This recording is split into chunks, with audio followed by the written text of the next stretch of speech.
saya hormati pengawas SMA Negeri 4 Kabupaten Sorong yang saya sapa dengan hormat Bapak Dominikus Doni Ketun, MPD.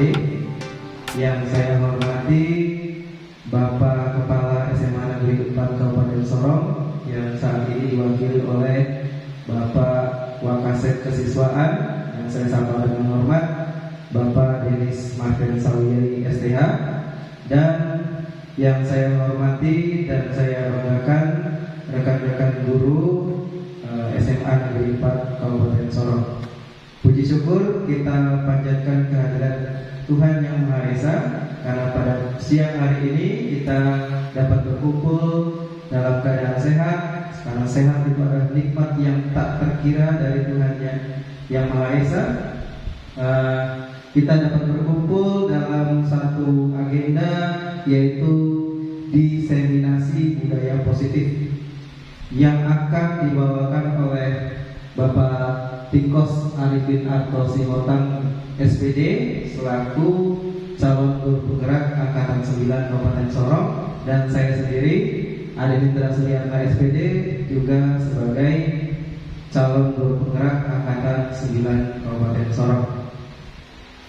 Untuk itu, sebelum kita mulai kegiatan kita, agar kegiatan ini penuh dengan hikmat dan membawa manfaat bagi kita semua, mari kita mulai dengan doa. Untuk doa, saya minta kesediaan Ibu Marcelina untuk membawakan doa. Dipersilakan.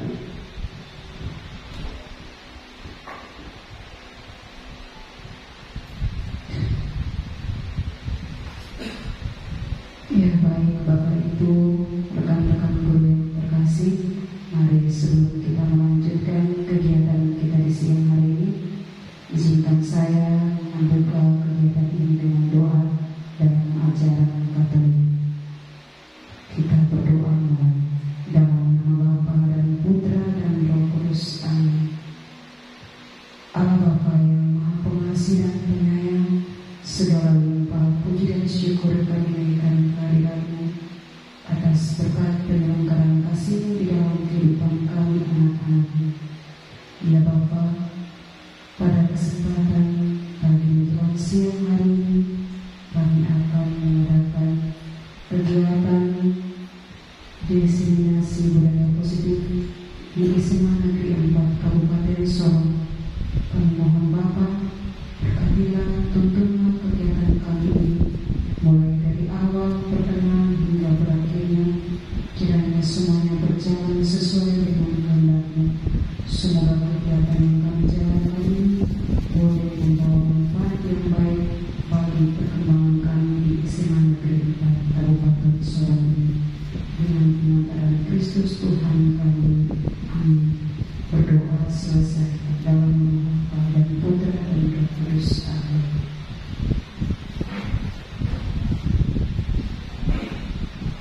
Baik, terima kasih Ibu Marcelina telah memimpin kita dalam doa. Selanjutnya kita langsung kepada sambutan.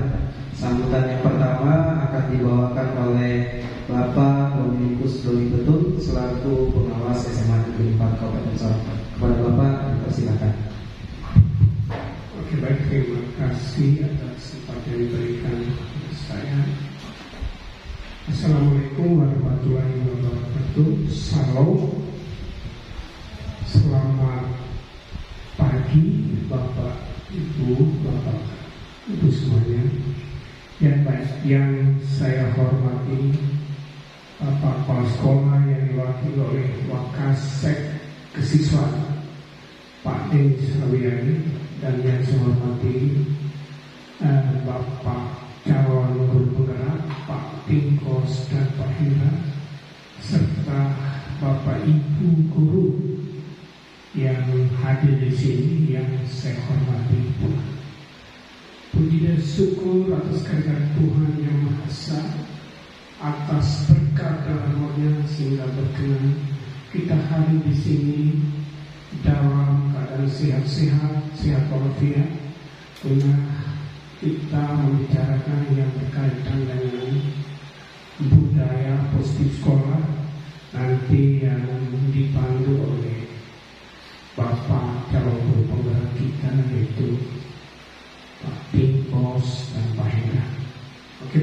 Bapak Ibu yang saya hormati, kita bicara tentang budaya positif. Nah, tentunya dalam benak pikiran kita, ya mungkin ada yang akan berkaitan dengan peraturan di sekolah. Nah, peraturan di sekolah yang tentunya apakah berdampak positif atau negatif yang dapat berpihak baik kepada guru dan murid. Nah, dalam rangka menciptakan lingkungan positif, di sini mungkin perlu kita tinjau kembali penerapan disiplin positif di sekolah, khususnya di SMA Negeri 4 Kabupaten Sorong. Apakah selama ini sudah efektif atau belum? Ya, nantinya mungkin kita belajar bersama nanti yang dipandu oleh Bapak CDP kita. Nah, tentunya di situ kita bicara tentang budaya positif yang tidak lari ya dari peraturan sekolah. Mungkin kita membuat dalam sebuah keyakinan, baik keyakinan kelas antara guru dan siswa maupun keyakinan di sekolah, ya keyakinan berarti antara guru, tenaga kependidikan, TU atau penjaga sekolah atau security, terus kepala sekolah, dan juga mungkin melibatkan pihak komite atau pemerhati pendidikan dan sebagainya.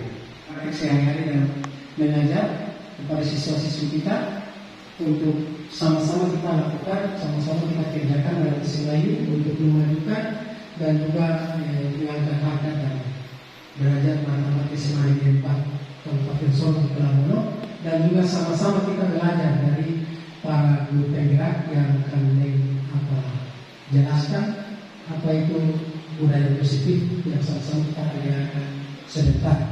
Dan yang terakhir, atas nama kepala sekolah Bapak John Ponjon, saya buka dengan resmi kegiatan kita di siang hari ini.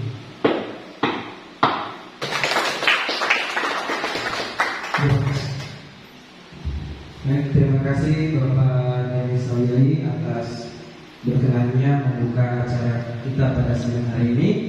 Selanjutnya kita akan mendengarkan materi tentang budaya positif. Itu ada 6 bagian. Jadi nanti kita ganti-gantian. Saya pertama, kemudian Pak Timos yang kedua, dan seterusnya.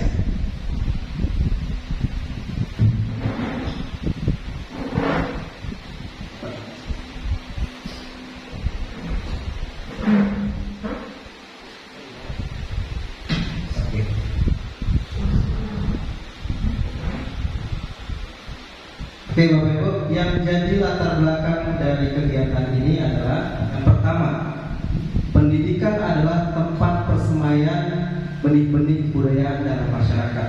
Jadi sekolah itu adalah tempat untuk pendidikan.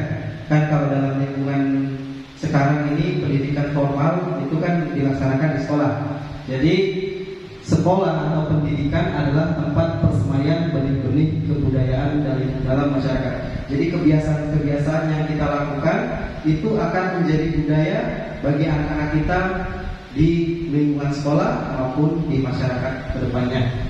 Kemudian yang berikut adalah guru seperti petani dan murid sebagai tanamannya.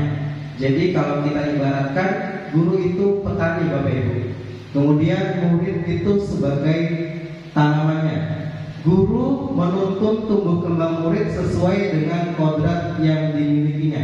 Jadi dari lingkungan sekolah ini kita menumbuh kembangkan murid sesuai dengan kodrat yang dimilikinya. Coba kita pikirkan kalau seandainya kita sebagai petani dan murid kita itu adalah tanaman misalnya. Misalnya tanaman itu adalah tanaman jagung.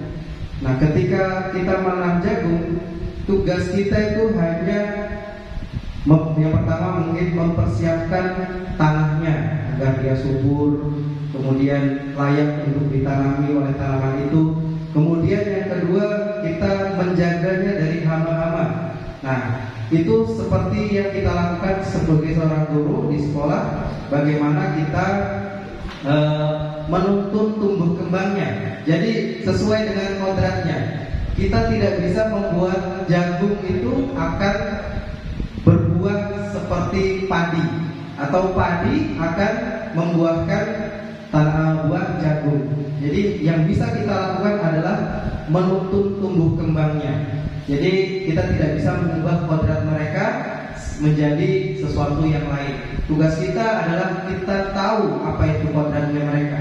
Nah, kemudian yang berikut, guru yang diibaratkan seperti petani harus menciptakan kondisi lingkungan belajar yang mendukung tumbuh kembang murid. Seperti petani, ketika dia menanam jagung, maka dia harus mengkondisikan tanahnya agar layak untuk ditanami, mengkondisikan lingkungannya itu agar tanaman jagung itu bisa tumbuh dengan baik. Begitu juga dengan lingkungan sekolah kita, harus kita kondisikan agar bisa mendukung tumbuh kembang dari para murid.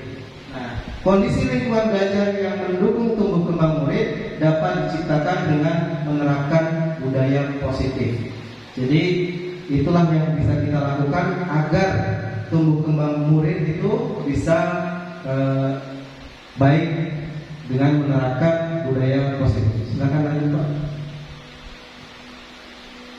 Oke, untuk memulai materi ini kita akan melakukan ice breaking dulu. Ice breakingnya, ayo bermain clue. Nah, mohon maaf saya tidak jago joget-joget, jadi kita jagonya berpikir saja. Jadi clue-nya adalah bumi itu bulat. Clue-nya adalah bumi itu bulat. Nah, pertanyaannya, jika 8 itu 2, 9 itu 1, 88 itu berapa? 4. Betul ya? Ayo.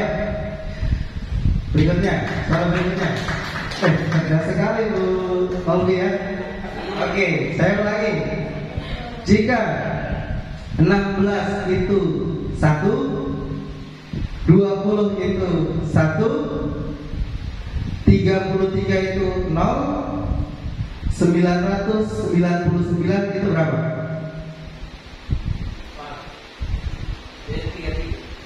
3, betul.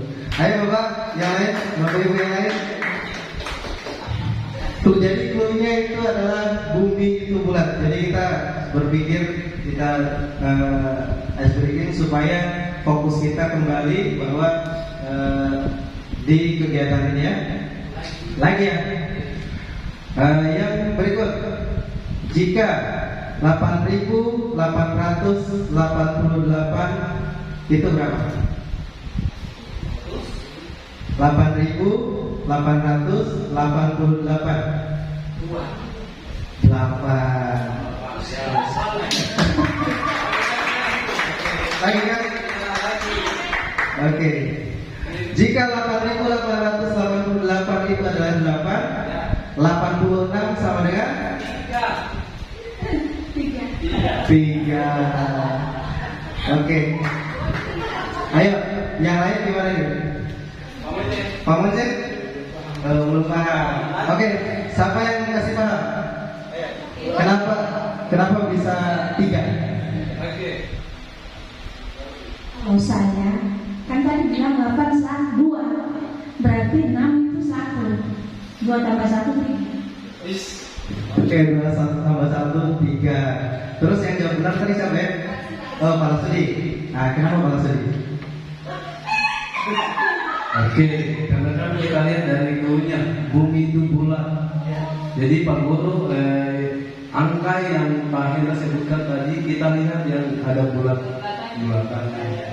9 kan 1, 8 2, ya seperti itu mungkin Pak. Oke, terima kasih. Betul ya. Jadi bumi itu bulat ya. Jadi yang ada bulatan-bulatannya. Jadi kayak macam 8.888 itu 8 bulatan. Gitu ya. 8 bulatan. Jadi bukan 2 kali 4. Jadi karena ada 8 bulatannya gitu ya. Oke, kita lanjut. Mau ulang lagi, berikan lagi. Saya masih banyak gitu, kalau bagian berpikir. Oke, kita lanjut saja ya, Bapak Ibu. Yang pertama adalah disiplin positif dan nilai-nilai kebajikan universal. Next Pak. Nah, kita akan bermain. Mungkin Pak Boy duduk dengan Pak Musati, Pak Rasudi dengan Bu Olvi. Oke, silakan.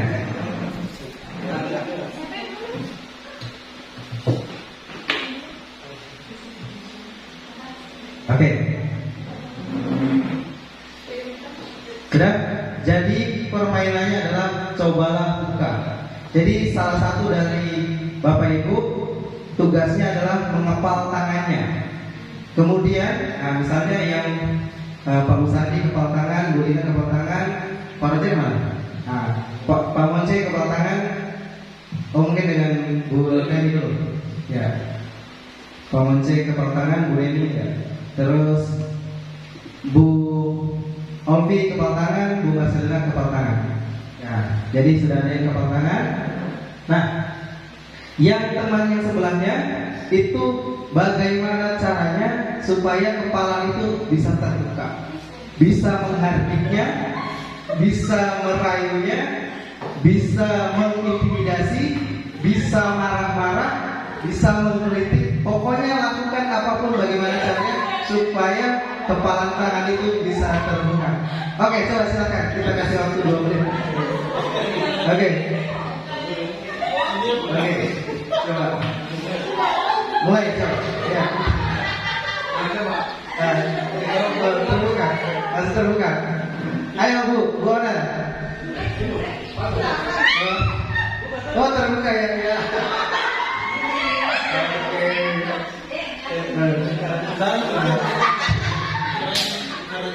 Oke.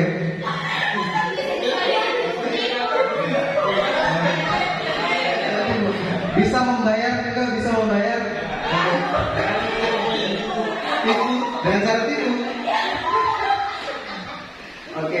Kalau Pak Monce tadi pakai apa? Oke. Sekarang kita tanya satu-satu. Next Pak.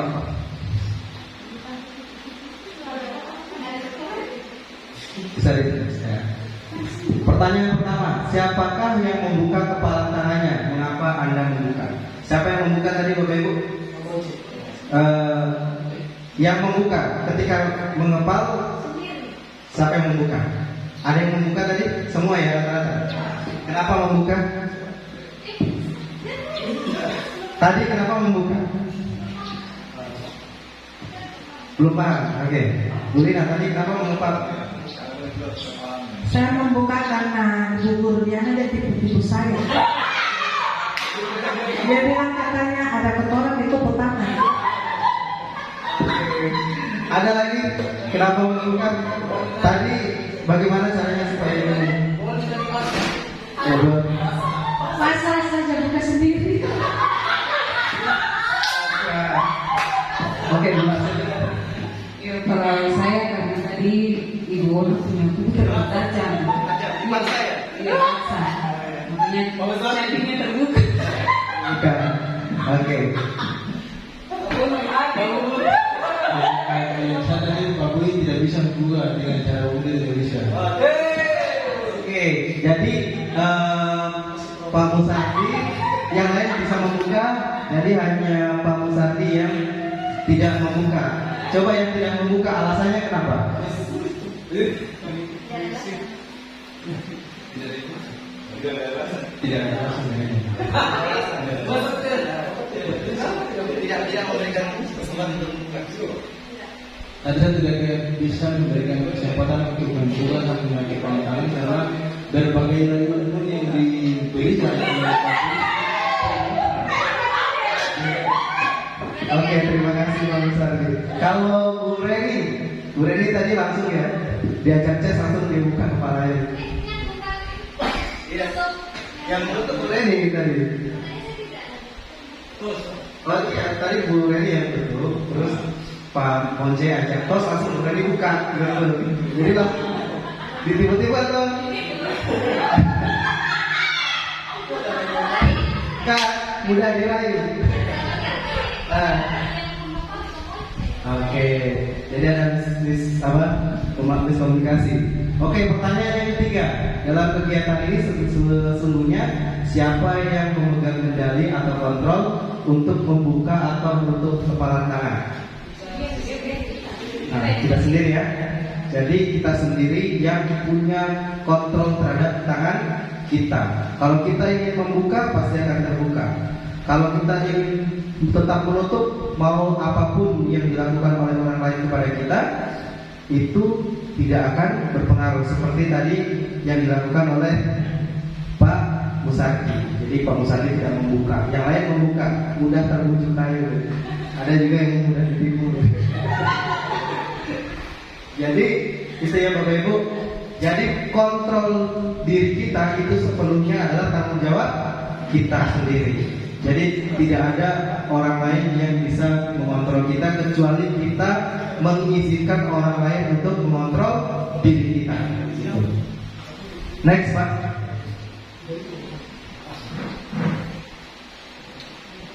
Oke Bapak Ibu, kita masuk ke teori kontrol. Tadi kegiatan tadi itu sebagai ilustrasi bahwa kontrol diri kita itu adalah pada diri kita, tidak ada orang lain yang bisa mengontrol diri kita. Kita masuk ke teori kontrol dari Dr. William Glasner, meluruskan miskonsepsi tentang makna kontrol. Silakan Pak. Next. Lagi siswa kita, murid kita ancam lagi, oh kau tidak bikin tes, kau tidak lulus, tidak naik kelas. Itu keliru sekali oleh guru ya. Nah, terus yang kedua itu untuk mendapat imbalan atau penghargaan dari orang lain. Misalkan begini, Bapak Ibu guru, kalau ada kita kasih materi di kelas, lalu kita bilang begini, seperti saya guru matematika bilang, siapa yang bisa kerjakan soal, jawabannya benar ini, Pak Guru akan kasih nanti ya nilai 90 kah, atau kasih uang 10.000 kah, atau 100.000, sebenarnya itu salah.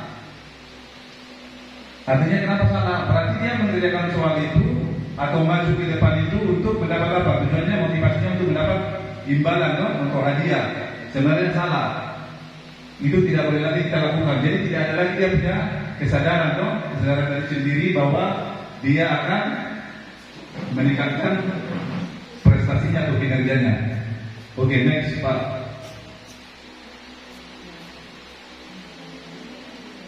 Yang ketiga.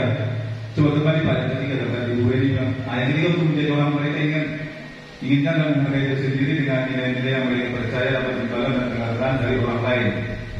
Jadi kalau siswa kita ini sudah berprestasi, misalkan kalau membawa nama baik sekolah, berarti kita wajib apa?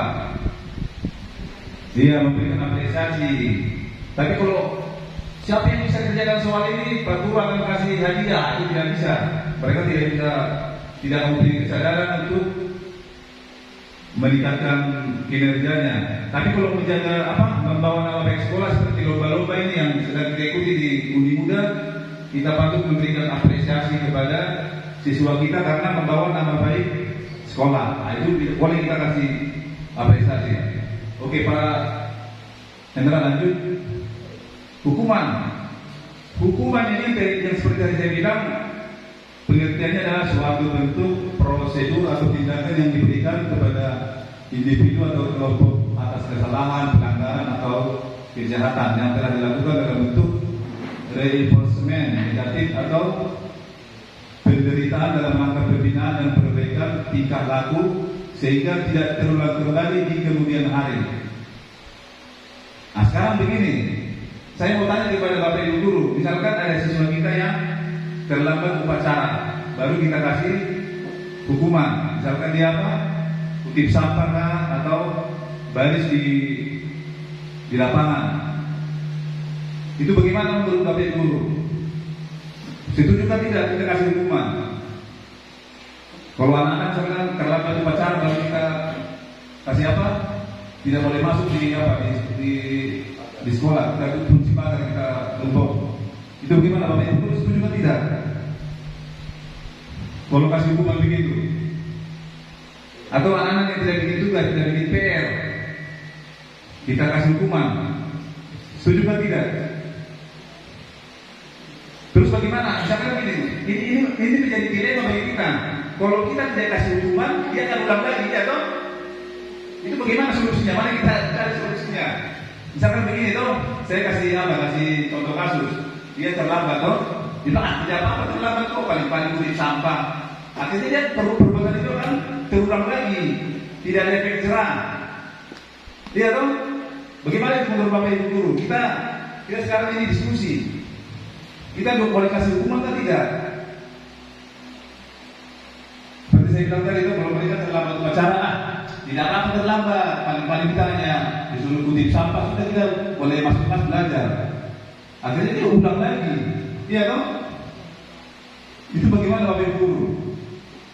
Solusinya bagaimana supaya dia tidak mengulangi kesalahan itu lagi, tidak mengulangi itu terlambat tadi itu? Coba kita diskusikan. Ini juga dilema, apa ini? Suatu apa ini? Dilema ini. Maju salah, mundur salah. Siapa yang bisa kasih pendapat? Coba Pak Monsi. Itu juga tidak kita kasih hukuman. Iya, kalau menurut saya konsekuensi untuk yang kita berikan kepada siswa, maksudnya boleh tapi jangan dengan fisik yang keras. Kalau bisa kita berikan, tetapi dengan bentuk positif dalam arti mungkin kita lebih banyak untuk memanggil siswanya, sehingga mungkin kita banyak kasih masukan, saran, sehingga seketika kalau macam kita hanya nasihati satu kali saja, dengan sendirinya pasti dia tidak akan menyimpan. Kalau kita seorang guru, kita berulang kali bernasihati, tegur, nanti dengan sendirinya dia akan kembali, dia akan sadar mungkin yang salah buat ini mungkin kurang bagus, mungkin saya akan perbaiki lagi. Jadi untuk memberi hukuman, saya rasa hukumannya boleh lah, mungkin tidak terlalu dengan fisik. Terus kalau bisa ya kita panggil siswanya untuk bagaimana kita terus menasihati, mengingatkan. Kalau memang dia buat itu maksudnya sering terlambat atau bagaimana, ya mungkin kita wajib untuk sering mengingatkan saja, sehingga jangan dengan sendirinya nanti dia akan sadar. Karena saya juga malu terus kalau saya dipanggil itu dibenahi gitu. Ya. Baik, terima kasih atas pendapatnya Pak Guru Monce. Memang betul yang tadi dikatakan. Jadi kita tidak boleh langsung menghukum, apalagi hukuman fisik itu. Apalagi sekarang ini sudah ada hukuman undang-undang perlindungan anak. Tapi ada juga undang-undang perlindungan guru, perlindungan profesi. Kita lihat di internet kan, ada yang guru dapat tangkap polisi kan karena cubit murid atau pukul murid, akhirnya gurunya ditangkap polisi, di penjara. Baik, tadi yang Pak Monsi katakan itu betul. Jadi nanti dari materi ini kita akan mendapat solusi untuk hukuman itu tidak boleh, tapi nanti dengan solusinya itu restitusi. Ya, sebelum ke restitusi ada namanya konsekuensi. Konsekuensi adalah akibat hasil impact atau pengaruh dari suatu perbuatan. Selanjutnya restitusi adalah proses menciptakan kondisi bagi murid untuk memperbaiki kesalahan mereka sehingga mereka bisa kembali pada kelompok mereka dengan karakter yang lebih kuat. Itu sesuai dengan gambar dosen 2004. Restitusi juga merupakan proses kolaboratif yang mengajarkan murid untuk mencari solusi untuk masalah mereka dan membantu murid berpikir tentang orang seperti apa yang mereka inginkan dan bagaimana mereka harus memperlakukan orang lain. Nah, jadi nanti di proses restitusi itu ada 3 langkah. Nanti kita lihat bagaimana caranya untuk menghadapi siswa yang bermasalah atau melakukan suatu tindak pelanggaran atau suatu kasus. Baik, Pak Hen, lanjut. Kita lihat sini contoh kasus hukuman dan konsekuensi.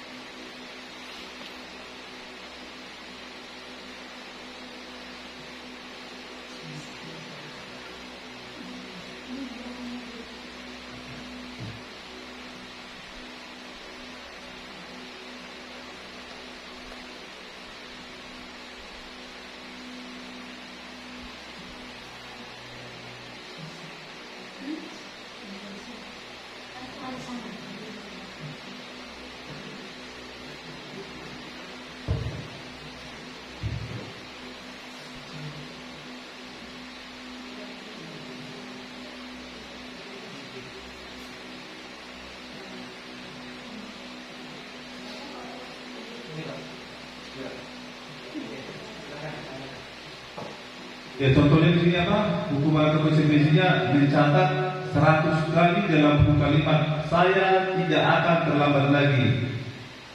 Karena apa itu? Karena terlambat ke sekolah. Jadi di sini kita menghukum murid itu dengan menyuruh muridnya mencatat di dalam buku apa? Saya tidak akan terlambat lagi. Ya? Ini hukuman kan? Hukuman atau sanksi nih? Hukuman, sanksi atau konsekuensi. Mencatat 100 kali dalam buku kalimat, saya tidak akan terlambat lagi. Hukumannya? Hukuman atau sanksi? Sanksi. Sanksi atau hukuman? Hukuman. Kita suruh anak-anak yang misalkan yang terlambat itu dengan hukuman dia catat 100 kali, berarti sampai berapa lembar itu bukunya habis itu. 100 kali kalimat, saya tidak akan terlambat lagi. Ya, itu kasih hukuman kah atau sanksi? Salah. Soal yang kedua, lari memilih lapangan basket 2 kali karena terlambat hadir di sekolah. Coba ini hukuman kah? Sanksi. Hukuman. Coba, sudah yakin hukumannya? Coba, dia kunci jawaban. Sudah. Oke, yang ketiga, membersihkan coretan yang dibuatnya di meja apa? Meja tulis. Sanksi.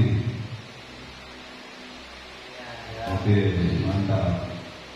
Soal nomor 4, murid diminta untuk push up 15 kali karena tidak menggunakan masker ke sekolah. Nah, ini waktu corona dulu, di corona. Cek. Oke, hukumannya. Selanjutnya menggantikan kertas tugas teman yang telah dicoret-coret. Sanksi. Ya, pintar. Berarti mau sini semuanya. Selanjutnya berjemur di lapangan basket pukul 12 siang karena mengobrol dengan teman.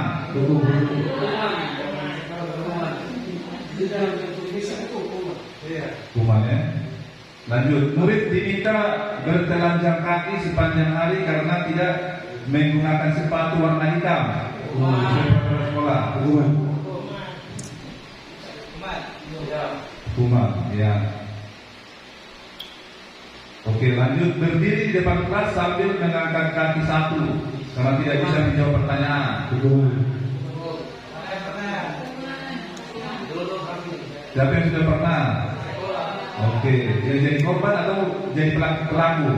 Ini ada dua, pelaku waktu kita guru, korban waktu kita siswa. Selanjutnya membersihkan tumpahan air di meja tulis karena tersenggol pada saat belajar. Sanksi. Oke. Kehilangan 10 menit jam istirahat untuk mengerjakan tugas karena terlambat datang dan tertinggal pelajaran selama 10 menit.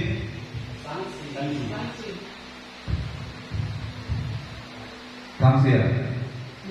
Oke, lanjut. Duduk di bangku di pinggir lapangan pada jam istirahat tidak diizinkan bermain oleh guru piket karena mencederai teman saat bermain di lapangan. Iya, bermain di lapangan.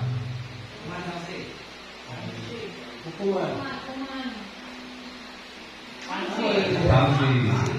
Duduk di bangku. Iya. Oke, selanjutnya terlambat hadir di pembelajaran daring 15 menit dan diminta untuk tinggal 15 menit sesudah kelas usai untuk membahas ketertinggalan pembelajaran. Sanksi ya? Sanksi, oke. Lari mengelilingi lapangan basket 2 kali karena terlambat 10 menit untuk pelajaran PJK. Ini Pak Roger di lapangan. Ini Pak Roger pasti pernah menghadapi ini. Hukuman. Sanksi. Tidak ya. Membersihkan WC sekolah karena mematahkan pensil kawannya. Nah, ini.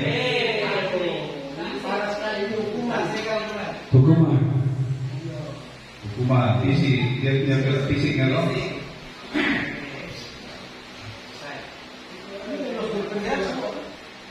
Boleh. Kelas dari 14 soal ya.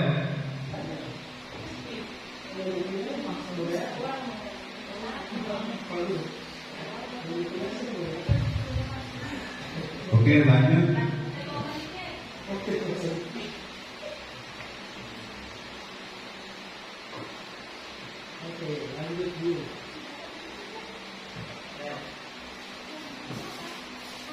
Sudah. Oh, berhenti lagi.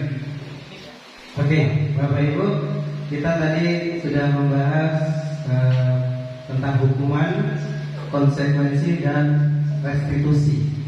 Nah, tadi dikatakan bahwa disiplin positif adalah disiplin yang tidak menggunakan pendekatan hukuman dan penghargaan. Ternyata penghargaan ini juga menghukum. Nah, ini makanya judulnya itu adalah dihukum oleh penghargaan. Pengaruh yang pertama adalah pengaruh jangka pendek dan jangka panjang.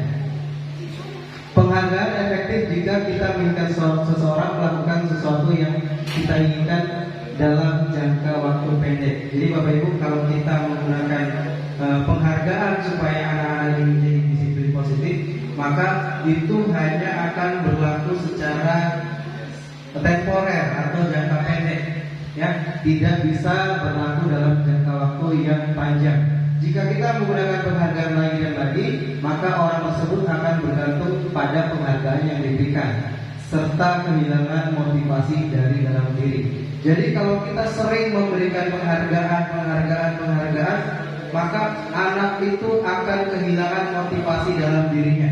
Dia akan mengerjakan sesuatu kalau ada reward buat dia, kalau ada penghargaan buat dia, yang pintar. Nah, ketika kita memberikan penghargaan itu di depan mereka, yang tidak diberikan penghargaan bisa jadi akan merasa iri. Guru sehat, senang, bahagia, pasti mengajar di sekolah juga pas semangat dong.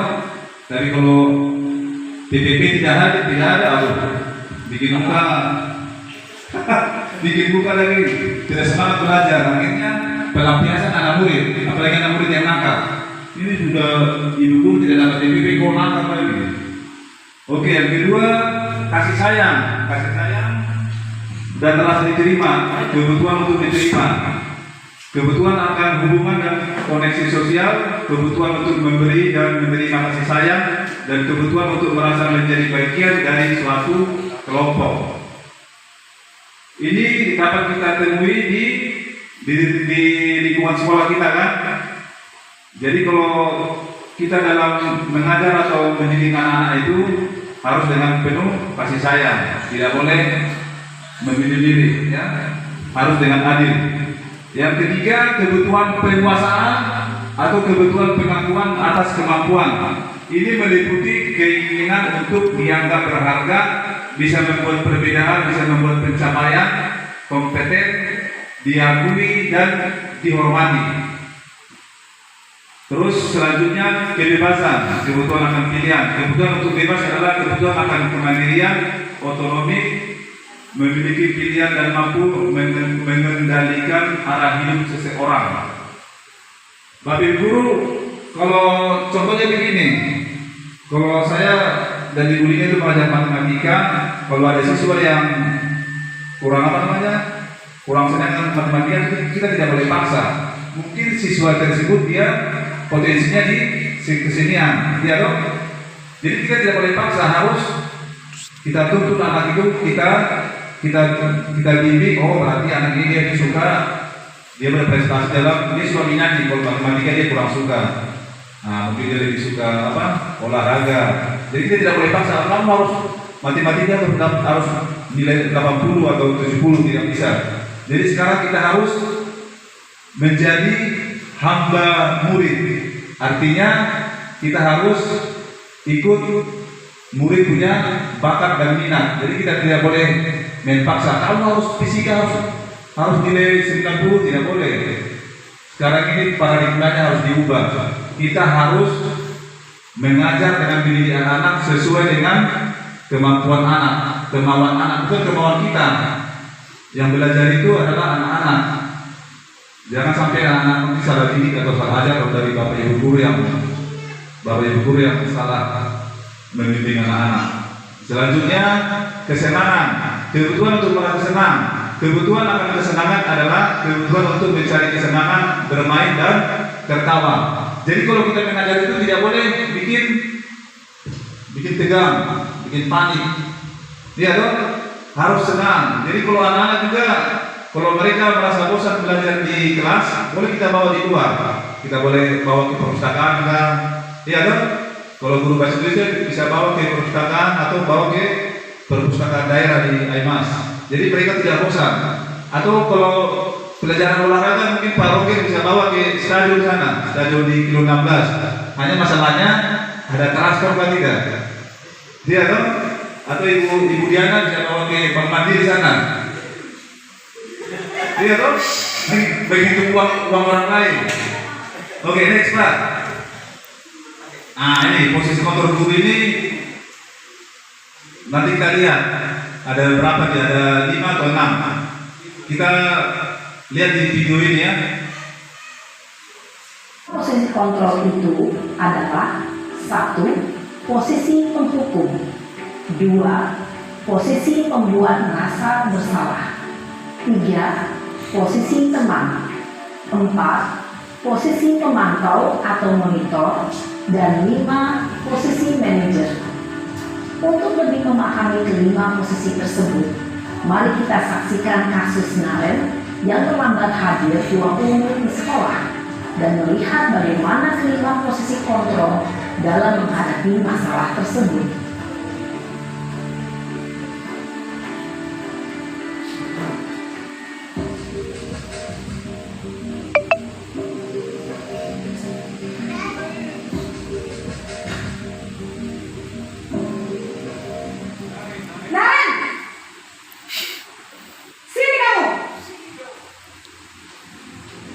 Selamat pagi, Bu. Selalu terlambat. Kamu deh, pasti terlambat. Maaf, Bu. Saya Apa? Apa coba? Alasan kamu apa lagi? Kapan sih kamu tidak terlambat?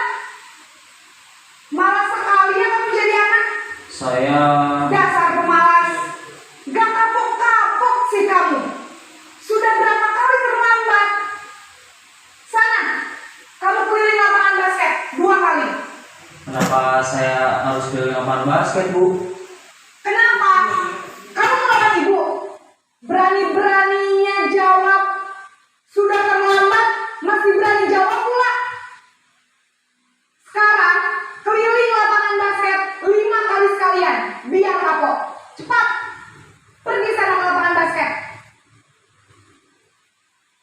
Posisi penghukum biasanya berbicara dengan nada tinggi, menghardik, menunjuk-nunjuk, menyakiti, dan menyindir. Hukuman bisa berupa fisik maupun psikis. Ibu dan bapak guru hebat, dampak yang terjadi pada murid ketika guru berada pada posisi penghukum adalah murid cenderung akan memberontak, bahkan menyimpan dendam.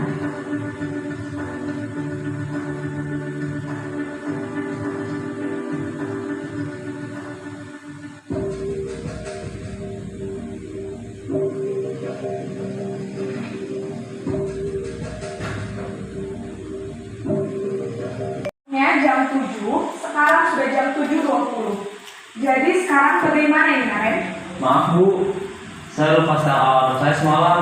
Baiklah, menurut kamu, keyakinan sekolah yang mana yang perlu kamu tingkatkan? Menghargai diri sendiri dan orang lain mungkin ya Bu. Setuju. Jadi, apakah Naren meyakini prinsip saling menghormati tersebut? Iya Bu, saya meyakininya. Apakah Naren bersedia memperbaiki masalah keterlambatan ini? Bersedia Bu. Bagaimana kamu akan memperbaiki masalah keterlambatan ini? Saya akan coba untuk tidak lupa menyetel alarm saya Bu. Baik, kalau Naren lupa menyetel alarm di rumah, ada orang yang kira-kira bisa bantu mengingatkan tidak? Ada Bu, kakak saya, Kak Emma. Ada lagi selain Kak Emma? Selain Kak Emma, ada ibu saya. Baik, jadi yang mengingatkan Naren adalah Kak Emma dan ibu kamu ya? Kira-kira akan mulai setel alarm kapan nih, Naren? Setelah pulang sekolah, akan segera saya lakukan. Baik, jadi Naren akan setel alarm untuk bangun besok pagi dan akan diingatkan oleh kakak dan ibunda Naren ya? Ada lagi yang mungkin perlu dilakukan, Naren? Agar tidak terlambat bangun lagi. Tidak ada Bu. Baik, Naren. Terima kasih untuk kerjasama kamu. Sekarang kamu perlu kembali ke kelas untuk belajar. Baik Bu, terima kasih. Posisi manajer adalah posisi kontrol yang disarankan untuk membimbing murid memiliki sikap disiplin yang positif, yaitu murid yang mandiri, bertanggung jawab, dan dapat memecahkan masalah. Tujuan dari posisi ini adalah agar murid dapat berefleksi atas tindakannya. Guru akan dengan tulus memberikan pertanyaan-pertanyaan bermakna, sehingga membuat murid dapat belajar dari kesalahannya dan mencari sebuah solusi untuk menyelesaikannya. Ibu dan bapak guru hebat, setelah mengamati adegan kelima posisi kontrol tadi, kira-kira posisi mana yang paling ideal? Posisi mana yang dapat menunjang motivasi intrinsik murid? Ya, tentu posisi manajer. Posisi ini memang posisi ideal yang ingin dituju setiap pendidik. Pada posisi inilah, guru dapat menerapkan disiplin positif yang berpihak pada murid, yang memerdekakan murid. Perjalanan seorang pendidik tentunya tidak mudah untuk sampai pada posisi seorang manajer. Namun, tujuan kita pasti, yaitu menciptakan murid-murid yang mandiri, merdeka, dan bertanggung jawab. Semoga penggambaran 5 posisi kontrol yang telah diperlihatkan ini dapat menjadi ajang refleksi bagi kita semua, agar dapat terus mengasah dan menerapkan disiplin positif yang memerdekakan murid. Mari terus berlatih dan bersemangat. Selamat menerapkan. Salam dan bahagia Ibu dan Bapak Guru hebat.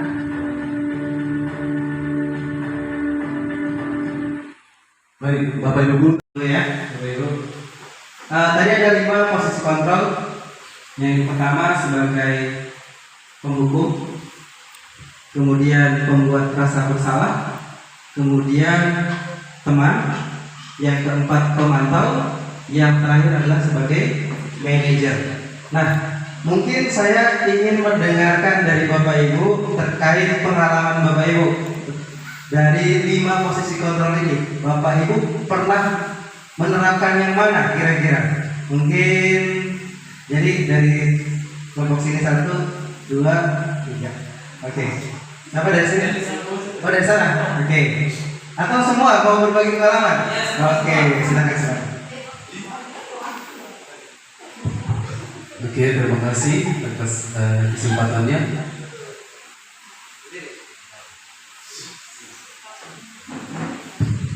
Oke, kalau saya pribadi mungkin sering memakai yang posisi yang pertama. Penghukum ya Bapak. Iya. Oke silakan lanjut Pak. Pakai yang pertama ya. Yang lain tidak dipakai. Terus yang kedua sering juga posisi merasa bersalah. Rasa bersalah. Oke. Terima kasih Pak Budi. Bu. Baik, kalau saya untuk posisi menghukum jarang ya. hampir.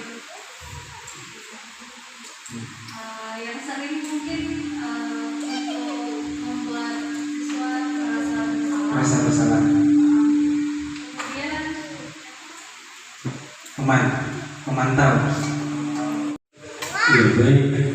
Kalau dari saya dari 5 posisi kontrol guru ini, mungkin yang untuk pertama terkait dengan posisi guru ini, awal saya masuk dan juga mengajar, saya sudah pernah melakukan ini kepada siswa, dan juga untuk posisi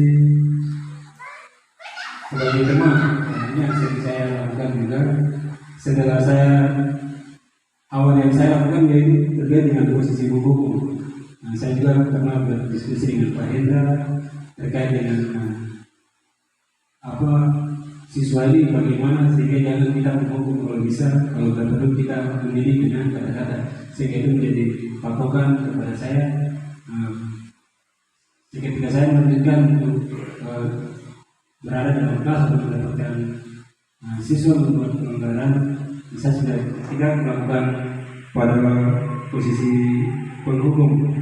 Dan yang berikut terkait dengan posisi teman.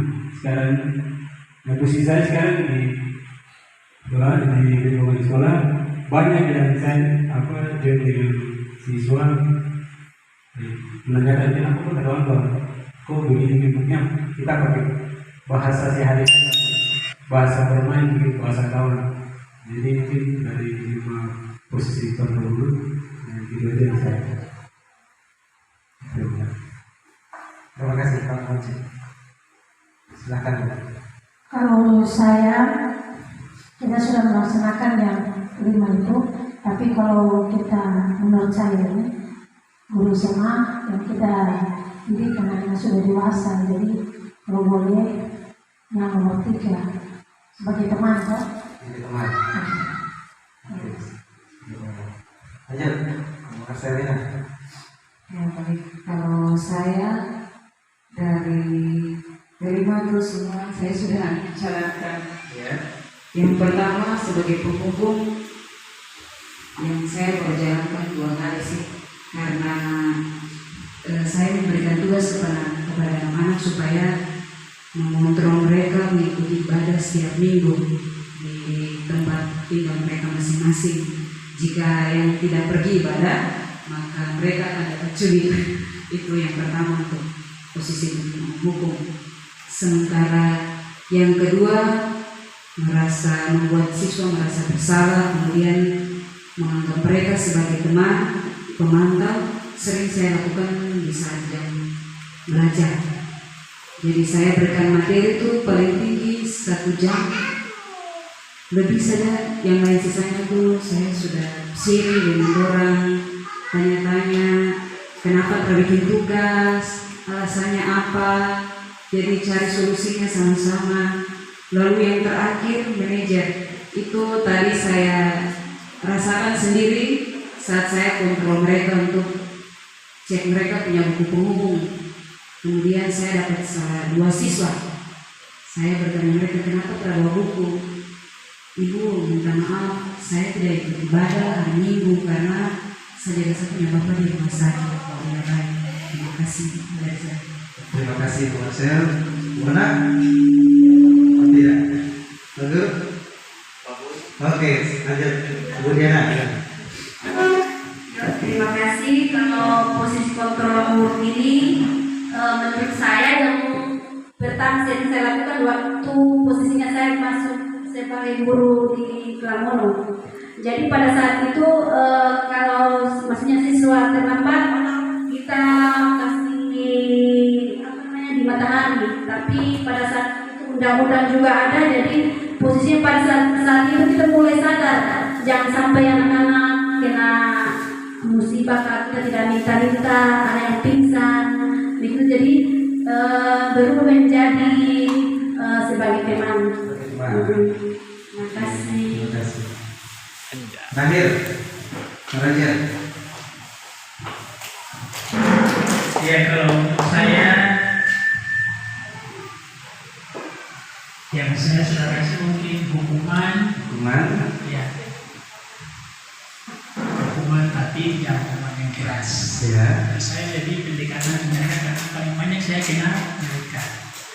Dan mereka juga kenal saya karena saya lahir besar di sini. Jadi saya tahu watak mereka itu seperti apa. Ya. Mungkin itu saja. Oke, baik, terima kasih Bapak Ibu sudah berbagi pengalaman. Kalau sudah tadi sudah. Oke, Bapak Ibu, dari 5 posisi kontrol tadi kita ulas satu-satu ya. Nah, kalau jadi penghukum, maka itu hanya akan berlaku temporer. Jadi kalau kita menghukum, kemudian dia akan membuat ada rasa permusuhan antara guru dan murid. Kalau kita sering menghukum, nah apalagi kita jadi penghukum, guru lain tidak jadi penghukum. Nanti yang kita yang dibenci, guru lain tidak. Kemudian jadi pembuat rasa bersalah. Itu akan membuat murid akan menjadi merasa kecil, tidak berkembang jadinya, karena dia sering merasa bersalah. Kemudian sebagai teman ini Bapak Ibu, saya punya pengalaman di sekolah lama ya. Di sekolah lama ada guru yang menerapkan posisi kontrol sebagai teman. Dia friendly sekali dengan murid-murid, friendly, dekat sekali. Nah, karena kedekatannya itu mungkin baik buat dia, tapi tidak baik buat guru yang lain. Karena apa? Karena kedekatannya, anak-anak itu akan mendengarkan guru itu, hanya mendengarkan guru itu, sementara guru-guru lain akan diabaikan, dianggap teman. Dan pada akhirnya juga lama-kelamaan guru ini akan kehilangan wibawanya kalau dia tidak membatasi diri. Itu kalau dia memperlakukan anak-anak sebagai teman, tidak ada batasan lagi, gitu ya. Jadi kalau menurut saya tiga ini kurang disarankan. Kemudian yang keempat sebagai pemantau. Pemantau ini tentu saja dapat diterapkan di sekolah kita kalau kita punya peraturan yang paten, Pak. Peraturan sekolah yang paten. Jadi kita punya peraturan sekolah yang dijadikan landasan untuk kita melakukan pemantauan. Nah, kalau tidak ada peraturan itu tentu saja akan sulit dilaksanakan. Begitu juga dengan manajer. Manajer pun melakukan kita juga harus mempunyai peraturan yang paten. Aturan sekolah itu harus tertulis sehingga setiap guru itu punya landasannya yang sama, gitu ya. Yang sama, jangan sampai yang guru satu misalnya memasukkan baju adalah bentuk kedisiplinan. Ada guru yang lain yang memasukkan baju itu bukan bentuk kedisiplinan, itu biasa-biasa saja. Nah, itu akhirnya tidak ada landasan yang jelas terkait kedisiplinan dari anak-anak. Nah, manajer, jadi dari 5 itu lebih ditekankan, lebih disarankan untuk menggunakan posisi kontrol sebagai manajer. Tapi kemampuan untuk menjadi manajer itu harus didukung dengan kemampuan sebagai pemantau juga.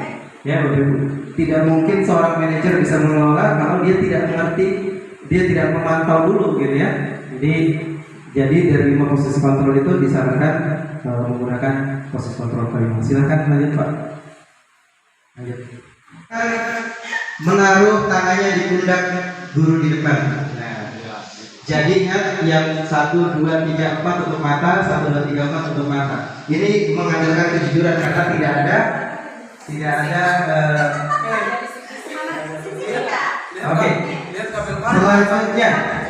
Selanjutnya Bapak Ibu guru dilarang untuk mengeluarkan suara, siapapun baik dari depan maupun belakang, dilarang mengeluarkan suara, dilarang berbicara.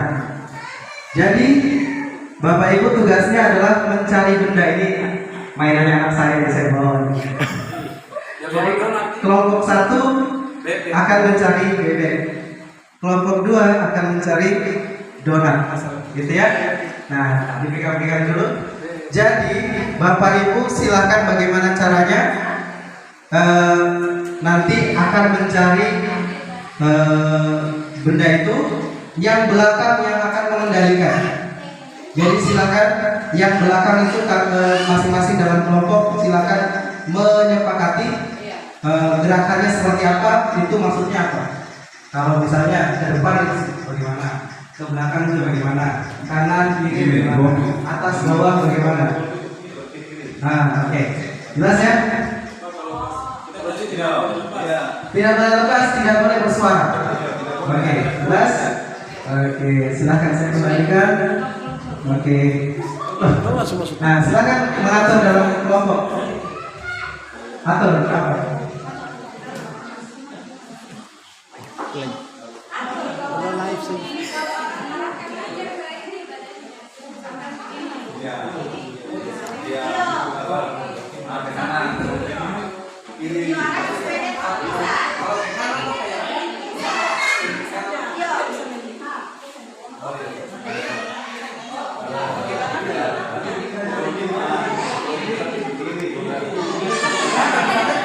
Mulai taruh bendanya. Tolong jujur ya, tutup mata. Pemirsa tutup mata semua. Oke. Yang penting jangan sampai salah pegang ya. Ini bahaya.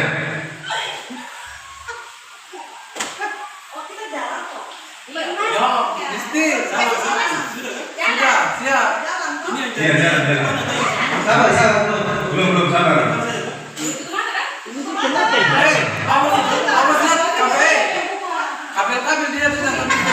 Nanti kita ini kabel kita makan.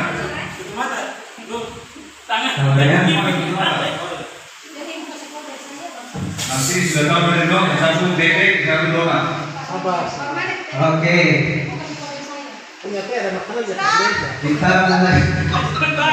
Kita mulai ya, Bapak Ibu. 1. Kenapa? Kan sudah tadi sepakat itu, kalau ke atas bagaimana, ke bawah. Tutup mata. Jangan bilang tutup mata. Nah, saya ulang karena ini ya. Ulang. Tutup mata. Ya. Tutup mata dulu. Saya tadi malam tadi.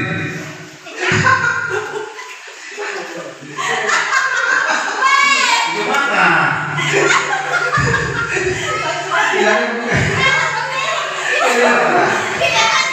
Jangan bersuara. Pakai kulit. Tidak boleh bersuara. Ayo. Jangan bersuara.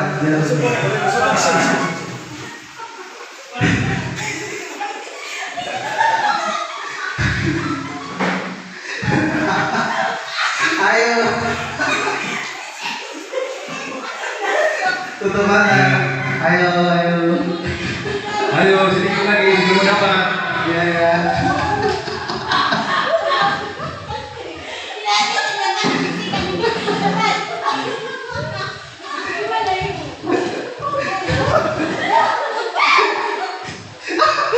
Yang belakang yang stare.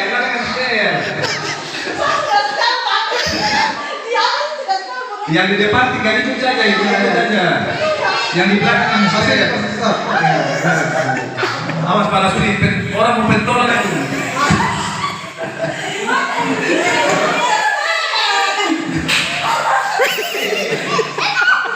Aku pegang itu, orang punya pentolan.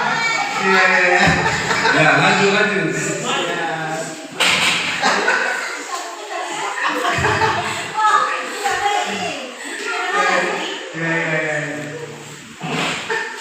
Ya, hampir dapat. Ayo.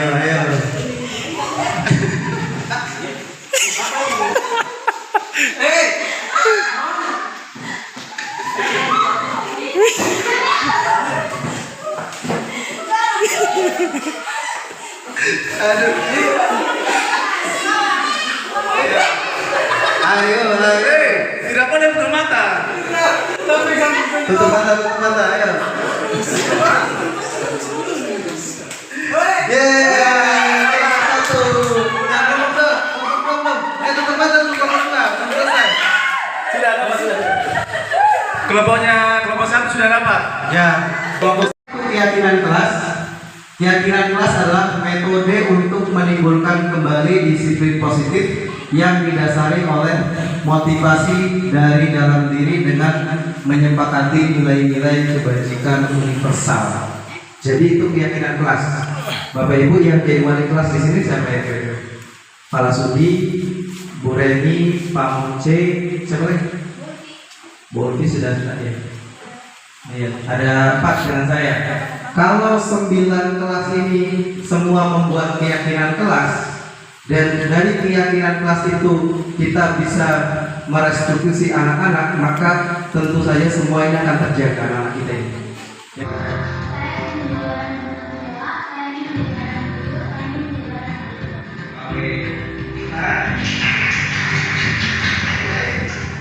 Jadi masing-masing anak itu menuliskan keinginannya mau jadi seperti apa berdasarkan nilai-nilai universal, nilai-nilai universal. Kemudian dia menjelaskannya sendiri kepada anak-anak yang bertanya.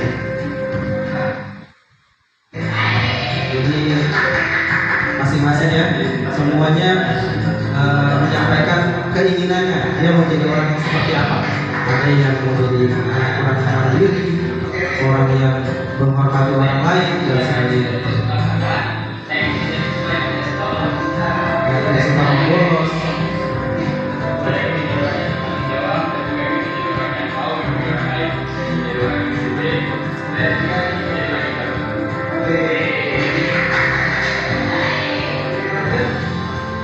Nah ini Reno yang dia mereka ikut berkontribusi. Jadi kami di kelas itu menemukan rasa kekeluargaan, saling bekerja sama. Jadi tagline di kelas 12 MIPA itu mencapai prestasi dengan kolaborasi. Jadi nggak ada yang individualis lagi. Ya. Nah, ini kita sampai ujung aja dulu.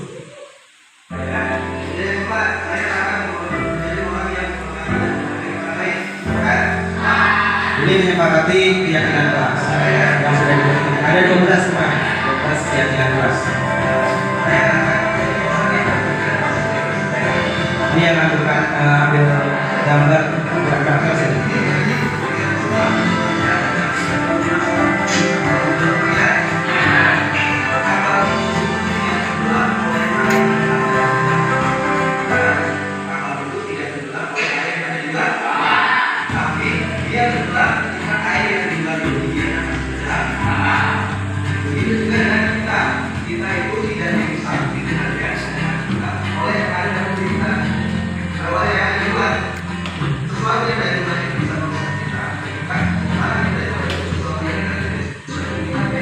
Mari kita sama-sama mau berkolaborasi membuat keyakinan kelas.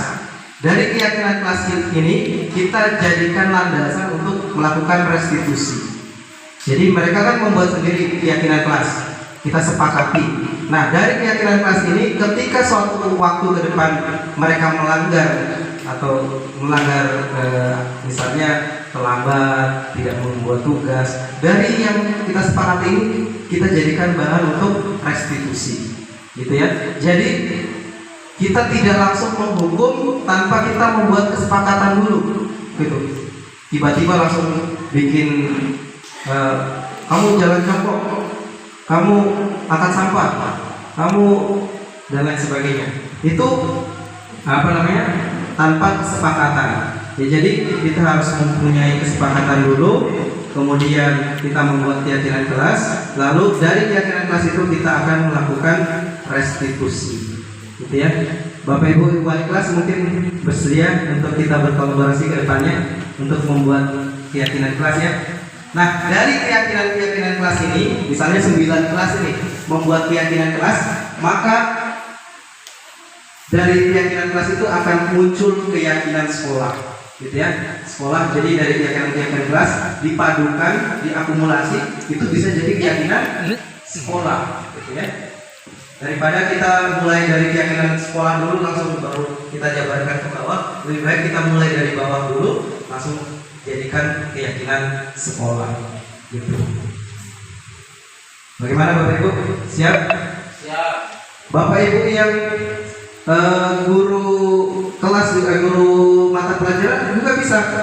Jadi mungkin di awal pembelajaran nanti buat dulu kesepakatan dengan anak-anak. Ketika kita belajar di dalam kelas, kita begini aturannya, ya, kesepakatannya, keyakinan kelasnya.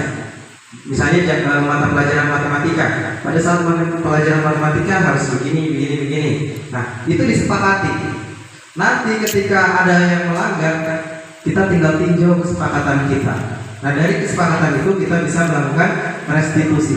Jadi tidak ujuk-ujuk tanpa kesepakatan kita langsung membuat tindakan. Itu tidak ada dasarnya, ya Bapak Ibu. Jadi dasarnya adalah kita membuat keyakinan kelas. Oke, mungkin itu saja tentang keyakinan kelas. Tidak boleh mencontek pada saat ulangan. Harus kita ubah menjadi apa? Siswa harus percaya, percaya diri, begitu. Jadi kita usahakan itu kata-kata tidak boleh, jangan, dilarang itu kita tidak pakai, dihapus ya. Nah, seperti tadi itu, tidak boleh terlambat datang ke sekolah, jadi dengan datang tepat waktu. Nah, begitu. Itu tidak keyakinan kelas itu kita buat, pokoknya dia supaya bernilai positif. Tidak boleh ada kata dilarang, jangan, tidak boleh. Nah, itu tidak relevan lagi sekarang itu. Sekarang Bapak Ibu guru kita harus memakai kata-kata yang positif sehingga mengeluarkan apa? Energi positif. Iya dong? Jadi kita tidak boleh lagi pakai yang negatif. Kita harus selalu positif supaya kita energinya juga positif. Baik. Untuk keyakinan kelas tadi, saya harap Bapak Ibu guru bisa nanti terapkan. Tadi seperti tadi itu keyakinan kelas dilakukan oleh wali kelas. Sebenarnya bisa juga dilakukan oleh apa? Guru mapel seperti Pak Moje, guru bahasa Inggris. Jadi ada keyakinan kelas mapel bahasa Inggris. Iya, setiap bisa. Apa namanya? English Day kan? Nah, English Day. Jadi setiap bahasa Inggris Pak Moje masuk, ya bahasa Inggris, tidak boleh pakai bahasa Indonesia. Begitu. Namanya juga keyakinan kelas. Itu sama-sama yakin bahwa akan sama-sama melaksanakan. Iya dong? Namanya juga keyakinan kelas. Tadi seperti permainan tadi yang namanya yang di depan tadi itu kenapa ditutup mata? Karena dia sudah yakin, yang di belakang sudah tidak mungkin dia arahkan ke jurang, ya toh? Tidak mungkin dia arahkan ke got. Dia sudah yakin bahwa temannya akan membantu dia. Makanya dibutuhkan apa? Dibutuhkan kolaborasi kerjasama. Jadi Bapak Ibu guru, mari kita di sekolah ini kita kerjasama, kolaborasi. Sebenarnya banyak yang harus kita benahi di sekolah ini, nanti kita benahi pelan-pelan. Oke? Baik, kita lanjutkan dengan segitiga restitusi. Dari tadi kita bicara restitusi itu apa? Coba Pak. Nah ini segitiga restitusi, namanya juga segitiga. Yang pertama itu segitiga, ya ada tiga dong. Sisinya ada tiga yang menstabilkan identitas. Artinya setiap orang pasti pernah melakukan kesalahan. Kamu bukan satu-satunya yang pernah melakukan ini. Jadi kalau siswa kita sudah merasa bersalah, jangan langsung kita bilang kamu ini bandel, nakal. Langsung kita bilang begini, Bapak Guru. Dulu Pak Guru juga pernah melakukan ini. Nah, kalau Pak Guru di dalam posisi kamu, pasti Pak Guru juga akan melakukan ini, begitu. Itu contohnya ya. Terus validasi tindakan yang salah. Itu adakah cara yang lebih efektif untuk mendapatkan apa yang kamu butuhkan? Kamu tetap punya alasan mengapa melakukan ini. Nah, contohnya tadi seperti saya bilang, kenapa kamu terlambat? Nah, begitu. Nah, pasti dia kasih alasan. Oh, tadi saya terlambat bangun, tadi malam saya main game, atau saya antar ibu saya ke rumah sakit kan, begitu. Jadi ada alasannya mengapa dia terlambat. Terus Yang terakhir itu, segitiga yang terakhir itu meyakinkan keyakinan. Ya toh? Menanyakan keyakinan, yaitu keyakinan kelas apa yang telah kita sepakati, kamu ingin menjadi orang yang seperti apa. Jadi tahapan ini, tahapan yang menanyakan keyakinan ini adalah tahapan yang terakhir. Artinya begini, setelah tadi kita restitusi, kita tanya kenapa kamu terlambat, baru kita tanya, oh kalau begitu apa usahamu atau tindakanmu supaya kamu tidak terlambat lagi. Pasti siswa kita itu pasti jawab, oh Pak Guru nanti saya akan tidur tempo, saya akan tidur lebih cepat lagi. Nah begitu. Pasti dia akan memberikan alasan yang tepat. Next. Nah ini stabilitas itu tujuannya apa? Untuk mengubah identitas anak dari orang yang gagal karena melakukan kesalahan menjadi orang yang sukses. Iya toh? Jadi anak tersebut tidak merasa saya memang anak nakal, jadi dicap orang terus nakal terus. Kalau tidak, kita harus mengubah anak itu menjadi anak yang baik, anak yang dengar-dengaran. Oke, lanjut. Validasi tindakan yang salah. Setiap tindakan kita dilakukan dengan suatu tujuan, yaitu memenuhi kebutuhan dasar. Kalau kita memahami kebutuhan dasar, apa yang mendasari sebuah tindakan, kita akan bisa menentukan cara-cara paling efektif untuk memenuhi kebutuhan tersebut. Artinya di sini kita gali dulu masalahnya, kenapa siswa tersebut buat masalah. Misalkan tadi terlambat kenapa, terus kenapa dia mencontek. Nah, kita tanya sama siswanya. Jadi kita harus gali kenapa, apa penyebabnya dia melakukan itu. Mungkin anaknya nakal, ada siswa kita itu dia nakal ternyata dia cari caper, cari perhatian. Kenapa setiap belajar masuk pelajaran matematika dia tidak bisa tenang di kelas, berhenti situ, minta izin terus. Pak Guru, Ibu Guru saya ke kamar mandi berhenti. Tapi kalau pelajaran lain dia tidak, dia tenang di kelas, berarti ada masalah. Mungkin kita kurang pendekatan kepada siswa kita. Mungkin cara kita mengajarnya kurang menarik, jadi mereka merasa bosan. Ya sekali boleh kita main game, kita kasih permainan kepada anak, kita kasih apakan, kita ketiga, pokoknya supaya anak itu betah di kelas atau kerasan di kelas. Oke, lanjut. Nah ini yang terakhir nih, menanyakan keyakinan. Murid diberikan pertanyaan-pertanyaan bermakna untuk memunculkan motivasi secara intrinsik sehingga mampu mengaitkannya dengan tindakan yang salah. Jadi di sini anak-anak akan merasa bahwa perbuatan itu salah, sehingga mereka tidak akan mengulanginya lagi, loh. Jadi mereka tidak akan terlambat lagi, mereka akan cepat bangun, sehingga mereka tidak terlambat lagi datang ke sekolah. Oke, lanjut. Praktik baik penerapan segitiga restitusi. Artinya itu intinya begini Bapak Ibu Guru, restitusi itu artinya kita memperbaiki kesalahan atau kasus anak-anak supaya jangan terulang lagi. Iya dong?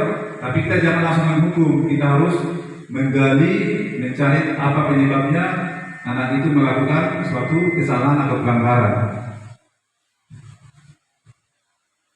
Nah ini contoh restitusi yang dilakukan oleh Pak Hendra terhadap murid Agustina Bago yang terlambat datang ke sekolah.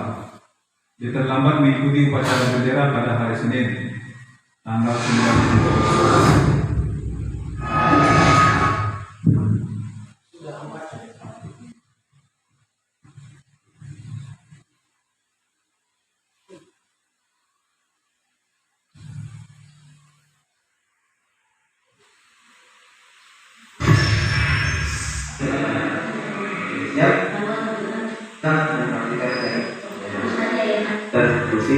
untuk kasus 1. Pada tanggal 9 Oktober 2023, Agustina Tabita Agogo yang merupakan anak wali saya di kelas 12 MIPA terlambat datang ke sekolah untuk mengikuti upacara bendera. Bapak Ibu, ini contoh restitusi yang sedang dilakukan untuk menyelesaikan masalah yang dokumentasikan Agustina. Agustina tahu kenapa Agustina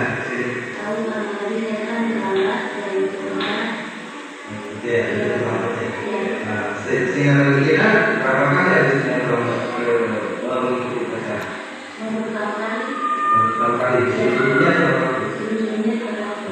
Jadi Agustina Pak Guru melalui bahwa setiap orang itu pernah melakukan kesalahan, dan Agustina sudah satu-satunya yang pernah melakukan kesalahan kita. Kita bisa selesaikan ini bersama kita. Siap? Oke. Pak Guru mau tanya, Agustina pasti punya alasan kenapa hari ini terlambat untuk mengikuti upacara. Bangunnya? Bangunnya dari jam 6. Jam apa sih ya? Agustina masih ingat dengan keyakinan kelas kita bahwa pembelajaran keyakinan kelas yang terkait dengan keterlambatan tadi.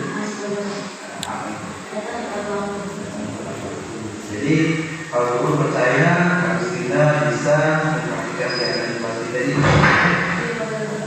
Jadi menurut Agustina kira-kira apa solusinya supaya Agustina tidak terlambat? Mungkin bangun agak tembok, terus bangun di rumah keluarga cepat-cepat biar bisa siap untuk sekolah untuk pelajaran. Bangun langsung. Iya, jangan main HP. Jangan main HP lagi. Oh biasa main HP ya? Oh gitu. Jadi gara-gara main HP tadi jadinya banyak terlambat ya. Jadi kira-kira kapan solusi itu mulai ada? Mungkin ini hari terakhir saya terlambat untuk sekolah, mungkin besok saya pasti kan akan terus mau ke sekolah. Ya, perlu mengapresiasi yang saya Agustina untuk mengikuti ini. Semoga saya dikatakan hari ini menjadi langkah awal kita untuk menjadi lebih baik lagi. Ya, itu berubah ya. Silakan beri kelas ya. Ya.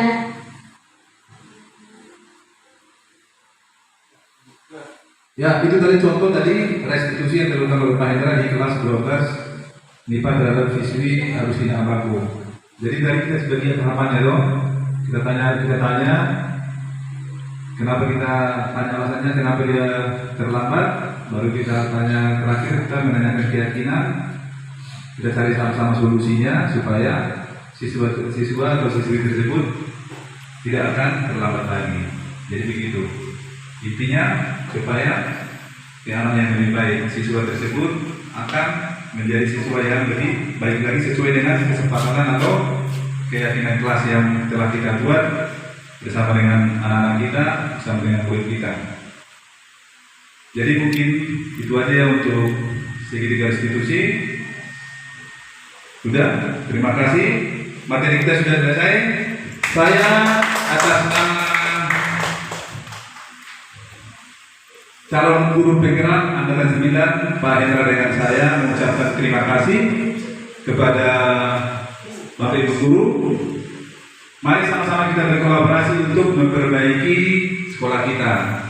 Sekolah kita ini sudah baik, tapi saya harap mari kita sama-sama berkolaborasi supaya sekolah kita lebih baik lagi. Anak-anak kita bukan hanya pintar, tapi juga beretika atau bermoral yang baik. Jadi saya harap di sini saya sebagai CGV dan sebagai Wakasih kurikulum menghimbau kepada Bapak Ibu Guru, mari kita kerjasama. Kalau ada yang tidak tahu, kita tanya sama Bapak Guru atau Ibu Guru. Jadi kalau ada ilmu itu kita bagi, tidak boleh kita simpan sendiri. Seperti contohnya Ibu Olpi ini sudah lagi ikut pendidikan apa? Dia profesi PPG. Dia tanya, kemarin dia video pembelajaran, dia tanya kepada Bapak Pak Lasudi.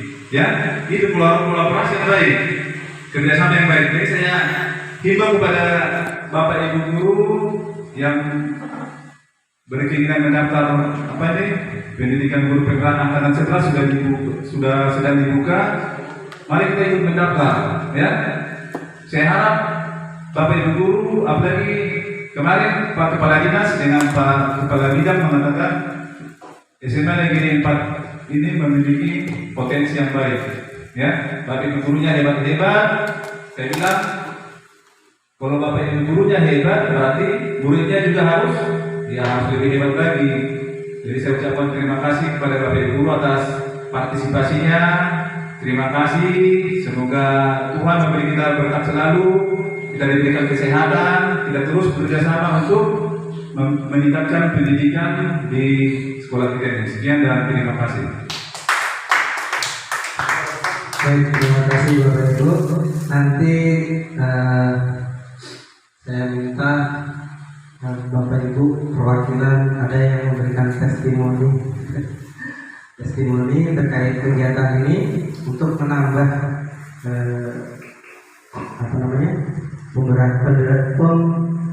pembendaharaan dalam video ini, jadi supaya videonya makin kaya. Nah, Bapak Ibu, saya berterima kasih atas secara pribadi, berterima kasih atas partisipasi dari Bapak Ibu. Mungkin acara kita siang hari ini sudah berjalan sekitar 1,5 jam. Mudah-mudahan 1,5 jam ini ada manfaatnya ke depan. Kita bisa menerapkan itu di dalam kegiatan kita sehari-hari sebagai guru maupun sebagai tenaga kependidikan. Mungkin diawali dengan setiap kegiatan apapun, budaya positif atau apapun, itu pasti akan dimulai dari yang namanya keteladanan. Kita mau jalankan aturan apapun itu harus dimulai dari keteladanan. Tadi misalnya kasus-kasus yang terlambat tadi, itu tentu saja kalau kita mau menindak anak-anak yang terlambat dengan restitusi misalnya, kita tentu saja harus menampilkan bahwa kita adalah orang yang menampilkan keteladanan. Artinya kita tidak terlambat berdatang ke sekolah. Betul tidak Bapak Ibu? Jadi mari kita berkolaborasi. Mungkin Bapak Ibu wali kelas bisa sama-sama kita membuat keyakinan kelas. Dari keyakinan kelas itu kita akan melakukan restitusi pada anak-anak kita. Ketika semua wali kelas melakukan restitusi, saya yakin kerjanya guru BK akan jadi berkurang, ya, karena biasanya itu banyak yang dihadapi. Ada sekitar hampir 200 siswa, 200-an murid. Kalau dihadapi oleh satu guru itu akan berat. Tapi kalau masing-masing wali kelas itu melakukan restitusi dengan dasar keyakinan kelas, maka anak-anak kita ini akan terjaga, gitu ya. Jadi mari kita berkolaborasi di sekolah ini supaya sekolah kita menjadi tempat yang baik untuk menanamkan budaya positif. Budaya yang kita tanamkan hari ini, Bapak Ibu, kepada anak-anak di sekolah itu akan menjadi budaya mereka di masyarakat 5-10 tahun ke depan, gitu ya. Jadi kita di sini menentukan budaya yang mereka akan lakukan di masyarakat. Saya berterima kasih sekali lagi kepada pimpinan SMA Negeri 4 Kabupaten Sorong dan Bapak Ibu rekan sejawat atas kesediaannya. Jika ada kekurangan dari kegiatan ini mohon dimaafkan. Jika ada kelebihan mohon dikembalikan. Oke, selamat siang. Assalamualaikum warahmatullahi wabarakatuh.